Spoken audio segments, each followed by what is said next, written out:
to start off with, we need to think about what is the purpose of scaling. And the purpose of scaling is really about how do we magnify the innovation that we've been implementing for the most impact. How do we squeeze the lemon and find as much impact as possible out of an idea? And it's quite obvious that we're trying to maximize our impact. We're always trying to do that in the social sector and for the question is, why isn't it working?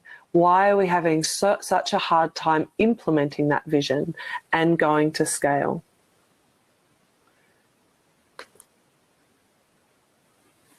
And part of this is talking about, we had a friend who was managing a lab who talked about filling a cabinet of broken dreams. And part of it is the process we go through. So for the last 10 years, we've been focused on a process where we say, we need to ideate, we need to come up with ideas. We're going to take the best of those ideas, the best idea, into a lightweight pilot to test impact, to test assumptions, to try and build out something bigger. And we're going to use iterative, user-centered design to validate whether the idea addresses a real problem and provides a good solution. And the social sector has gotten really, really good at this process. We've gotten quite good at piloting. There are plenty of donors who put resources into it. There are humanitarian innovation guides to pilot. The UN has a guide to pilot. UNICEF themselves have a guide for labs and piloting.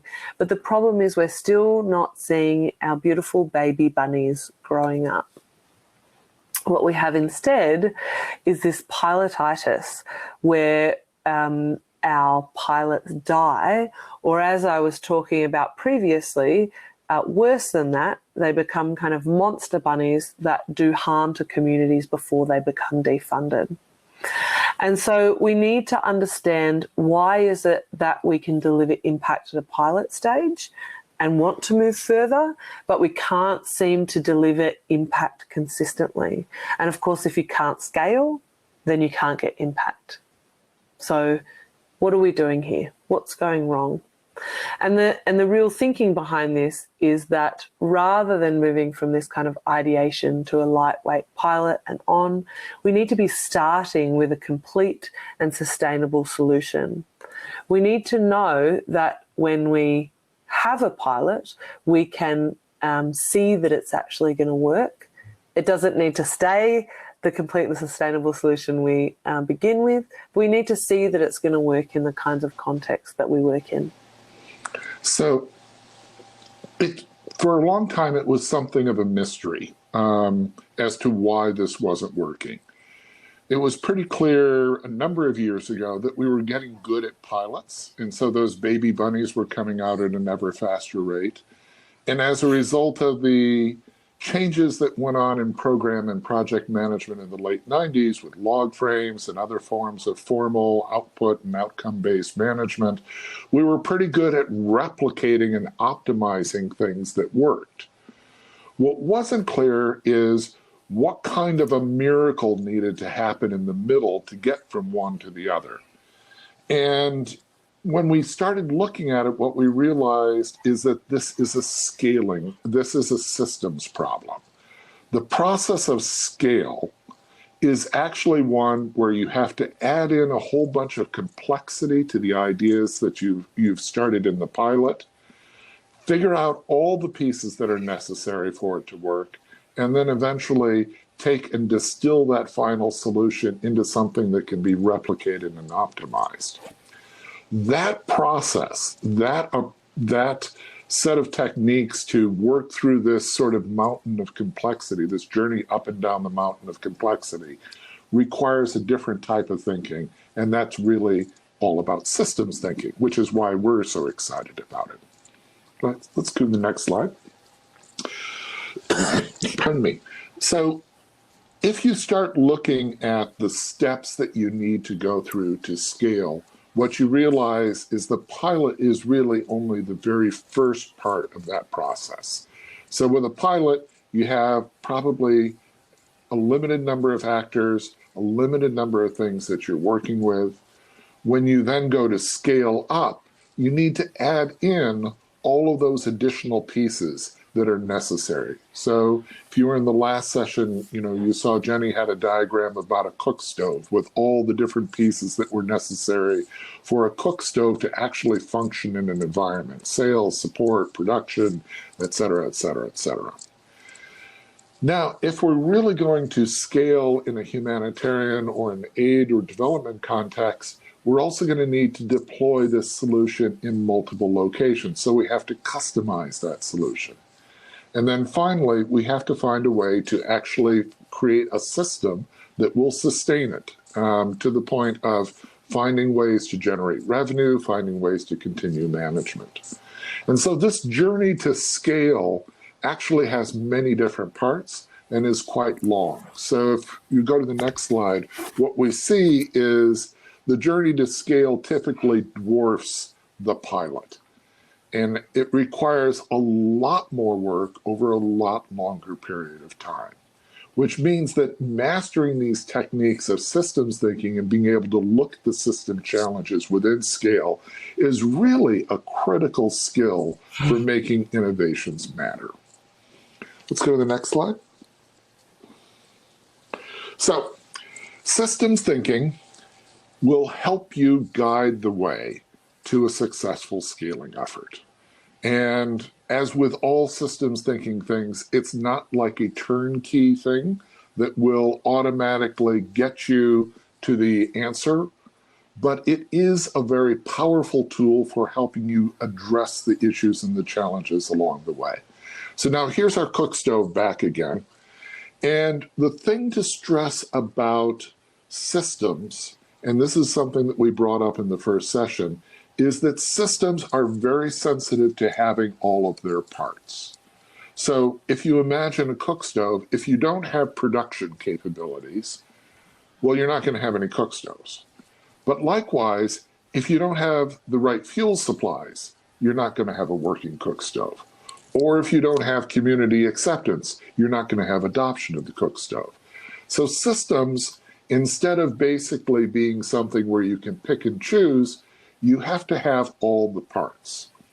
Now, this flies contrary to what a lot of people have learned when they went to their management training classes. So in management training, you probably heard about the 80-20 rule. And the 80-20 rule is that 80% of the value comes from 20% of the things that you're doing. And this was created by a guy named Vilfredo Pareto.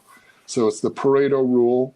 And the idea here is that if you're engaging in a set of actions, or let's say you're trying to find a set of customers, 80% of the profit that you get from those customers would come from 20% of the customers, or 80% of the benefit of a particular program would flow from 20% of the transactions. So what that tends to imply is that you should be narrowing down and focusing on just those 20%, because that's where you're going to get the big bang for the buck, right? Systems aren't like that. Systems don't allow you to focus on the 20%. Rather, they demand that you have all the pieces in place, otherwise the system isn't going to work. One of my favorite examples of this goes back to the 1950s, where 3D movies were all the rage. So movie theaters, realizing they were competing against the new threat of television, came up with the idea that we were going to give people these red and green glasses. They would sit in a movie theater and they would be able to see a 3D picture.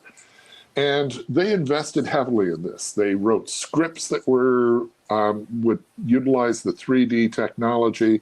They had cameras that could photograph the films in 3D. They set up distribution channels to get the films out. And the final step in that system was that they had in the movie theaters themselves two projectors, one for one eye, one for the other eye, and they would run in parallel, showing both images on the screen. Now, that entire complex system ended up being overturned because if those two projectors didn't run in perfect synchronization, your left eye would see something different than your right eye, and your stomach's reaction to that was that you would vomit all over the person in front of you. So what you ended up with was, here's this big, elaborate system for projecting movies in 3D. It had production, it had distribution, it had all the things that needed, but that last bit, the last part where you're synchronizing the film presentation, that broke, and as a result, the entire system broke. And I keep coming back to this example whenever I think about, ooh, let's just focus on one part of the problem or one aspect of an issue. If you don't see the entire system, if you don't see all the pieces that need to come together to scale, you're likely to find that even though you get 80% of it right, it still isn't going to work. So let's go on to the next slide.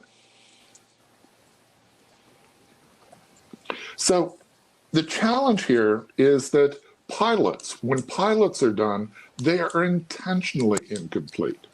Their job is not to go and work in the real world.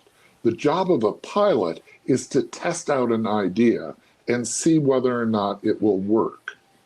So if you're going to try to do a pilot, you don't want to carry around all the baggage of everything that's difficult, everything that might be a challenge for you. Rather, you want to focus on those things that are going to give you the most insight the soonest. And that's a great idea for testing out ideas. But it means that you enter the scaling process knowingly not having all the pieces in place. And so it's important for you to add those in. Jen, next. Thank you.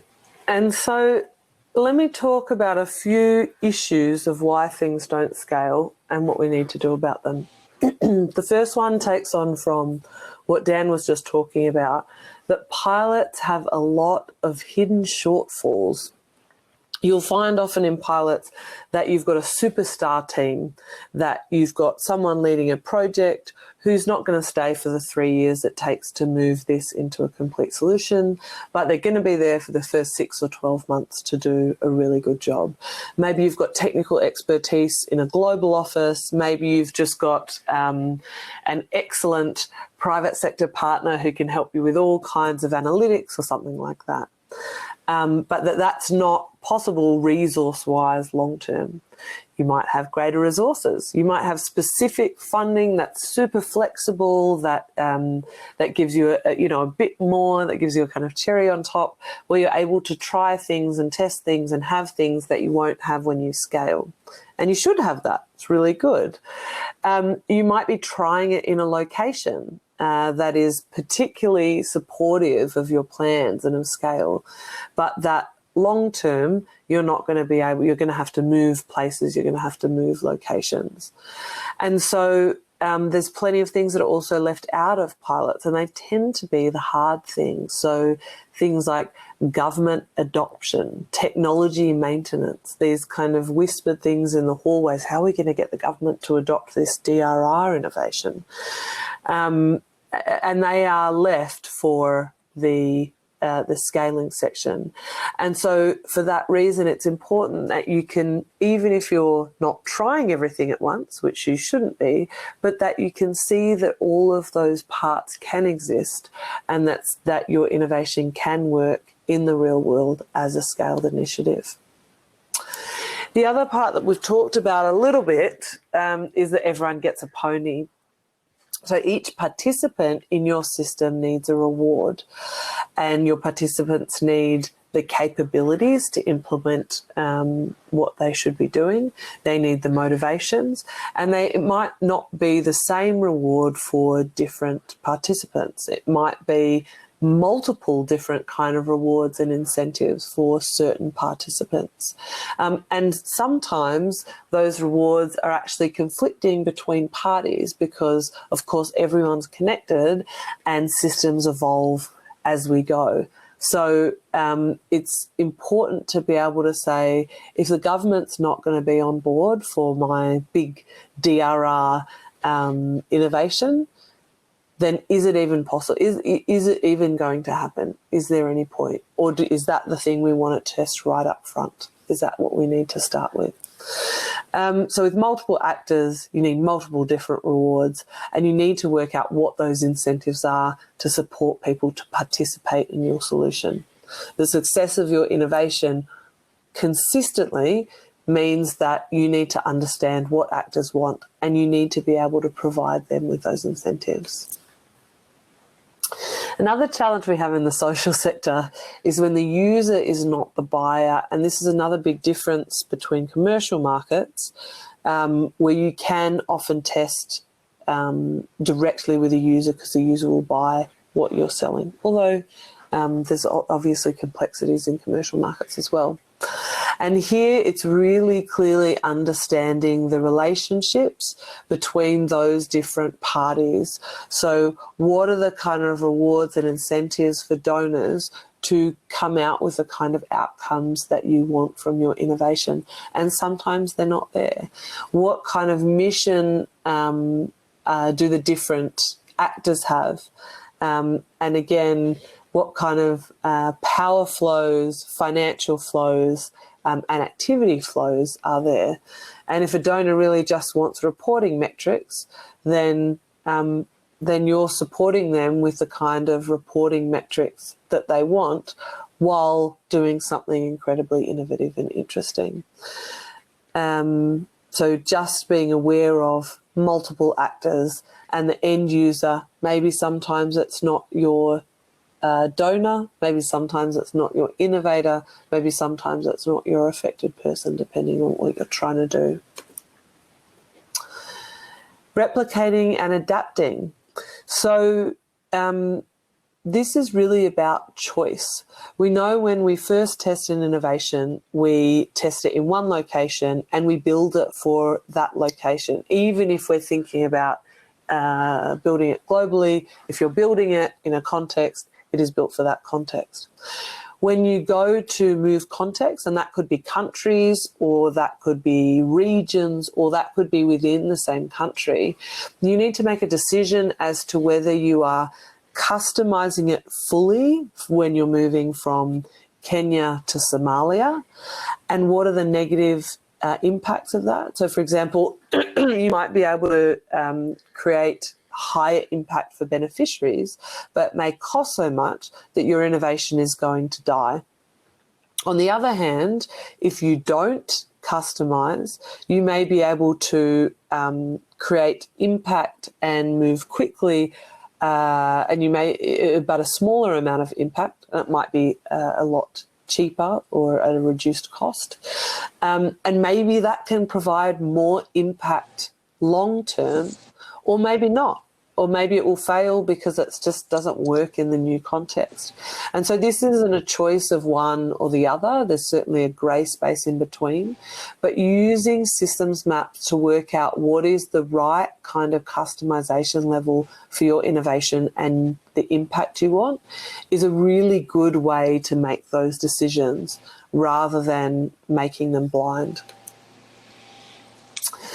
And this is a little bit of a boring slide, but it's an incredibly important slide, and I live by these questions at the moment. Because systems thinking can feel big and can feel difficult, and we're throwing a lot of different challenges at you at the moment, what we've done is we've distilled the kind of guidance down to 9 questions. And these questions can be used when you're starting an innovation, but certainly you should be asking these questions when you're scaling, scaling up and scaling out. And let me take you through the questions.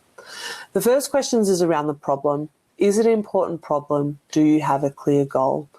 If it's a small problem, maybe you won't get resources long term because people tend to invest in bigger problems. Do you actually have a clear goal of where you're going? Do you have a vision of the future? Do you understand what you're doing? Or do you just have the problem and you're kind of testing in random directions? You're probably not going to get very fast very quickly. when you start to look at the idea, does the idea deliver some significant impact? And this is all about evidence, so all about the kind of monitoring metrics. Are there negative consequences? I find this really interesting because often when I'm supporting donors, and perhaps this is a mean question, but asking innovators, so what are the negative consequences? There are no negative consequences. There are almost always negative consequences. And if you're saying there's none, it means you haven't done your homework or you're trying to hide something. And so understanding those up front and being able to deal with them means that you have less random externalities where you are causing harm, and that you're aware of what kind of negative consequences there are and being able to alleviate those.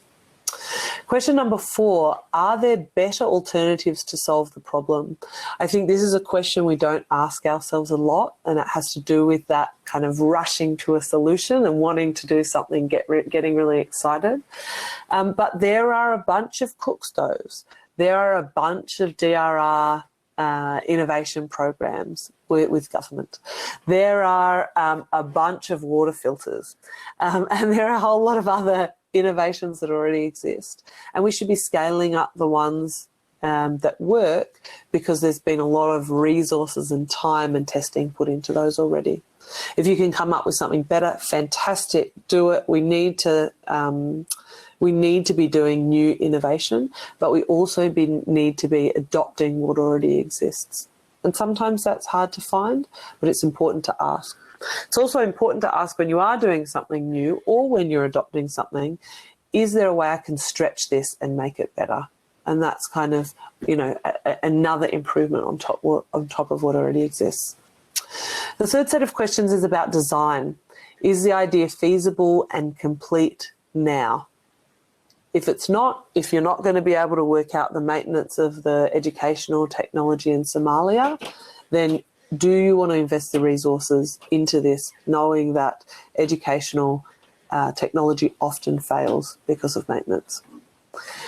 Will the idea be sustainable? And sustainability isn't just about financial sustainability or impact, but is your organisation and management going to take this forward? Are the kind of governance mechanisms that you've got workable long term? Is it sustainable within the government? Are you looking for social investment models? What's that kind of financial long-term model that's going to be used? Is the idea designed to adapt and grow? I hope so. And this is not only growing into new contexts, although certainly we should all be thinking about that, but it is also growing into, it's also the actual thing that you're doing growing. So we often find technology unable to adapt and grow, and we need to kind of build new technology for this innovation from the ground up. So asking those kind of questions, can it adapt to my context? Can it adapt to different contexts? And can it grow further? And the last 2 questions are about action. Is there a plan to learn and evolve? So, let's make sure we're not using the log frame, the kind of regular meal metrics from big box NGOs. And let's look at really learning and evolving in different kinds of monitoring. And we can talk more about that to anyone who's interested. And is there passionate commitment? And that passionate commitment can be incredible frustration from a problem, which will get you to the same place as incredible excitement to change something. So that's not only for you, but again, that's for your organisation. Are they going to be able to support you? Is this within their mandate? Do you have passionate commitment from users? Do you have passionate commitment from donors? Do you have passionate commitment from your logistics chain, if that's really important to you? And where do you need to build or find that commitment? It's important to think about. So if you continue to ask these kind of 9 questions, and you can come up with satisfactory answers for them, then you are on a very good path to scale. And I'll hand back to you, Dan.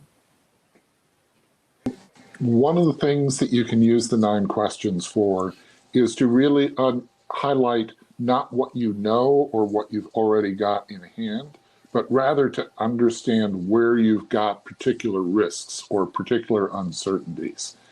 And so a lot of the value here is not about what you can build easily, but about where the challenges are and where the dangers are, and being able to address those early on.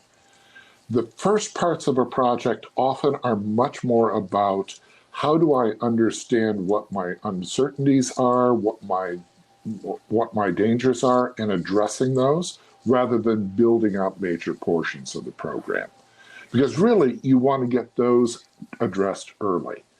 And your problems may be anywhere, or your risks may be anywhere within those 9 questions. And so being able to approach your scaling journey by seeing the entire system and seeing where the challenges lie allows you to focus your activities and your efforts where they will do the most good for removing those dangers and risks. Let's go to the next slide. So the final goal here really then is to take this big systems approach, take this big systems view, and see all the things that need to be built, that all the pieces that need to fit together, the incentives that need to be aligned, the challenges around sustainability, and deal with that as an ongoing challenge, just in the same way that we talked about earlier. You're building a system around this idea. And that's really what scaling is about. It's you're building a system until you get to a working final end system that can then be replicated and adapted to different contexts. So scaling, I think, is a very doable job, but it's not going to be a doable job unless you really look closely at the systems challenges that are involved.